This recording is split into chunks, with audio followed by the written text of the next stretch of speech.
Welcome back to another Handy Bros Insider. If you've been following along up until this point, you'll know that we've been diving into all the different touch points that you, the customer, has with Handy Bros.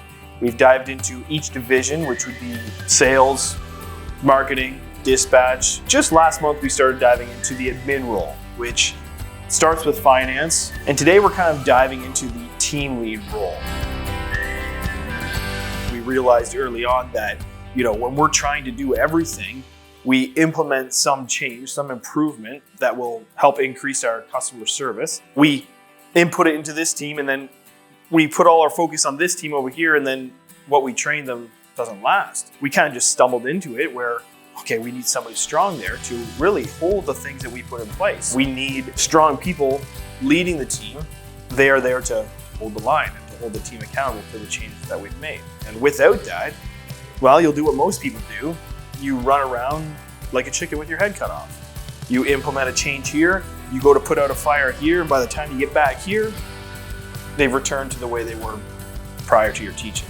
In order to evolve, which is one of our core values here, you always need a backstop.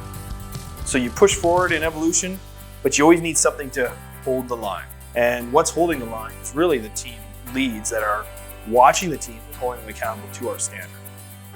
So I would say leading by example is a huge one. Growing up, it's just something I always heard. So when I first became a leader, that was probably the simplest thing. I was a technician. I am leading technicians. So I know what it's like. I've heard it said that your team is a direct reflection of yourself. I can't hold them to a standard that I personally wouldn't be able to attain.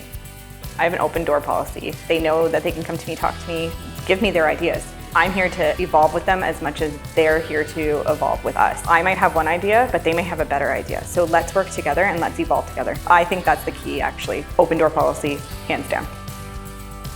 Being available.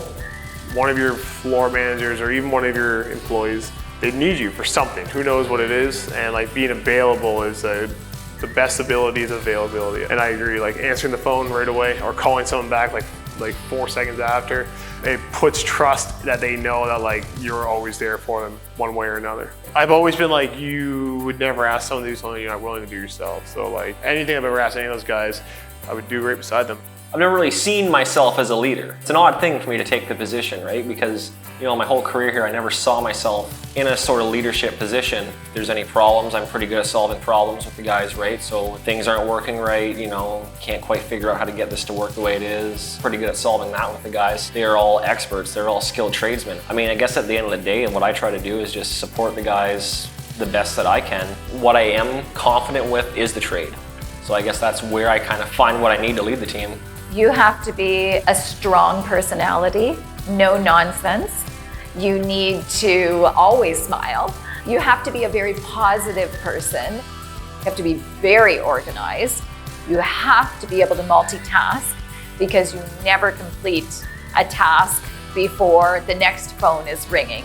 So you have to be able to go back to who you were talking to 10 minutes ago and complete that email or complete that request that they're doing. So it's a lot of attention to detail. My door is never closed. Other companies, competitors might walk in this place and might think that something's wrong with us for having so many team leads. If you were to look at the overhead and be like, wow, you guys are quite top heavy. That upfront investment is it's the foundation on which you're building. It's better to put your money in the foundation than to not do it initially and have to do it later on because everything you've built will crumble. Because we all know that the best product, and in our case, our product is a service, the best product always wins.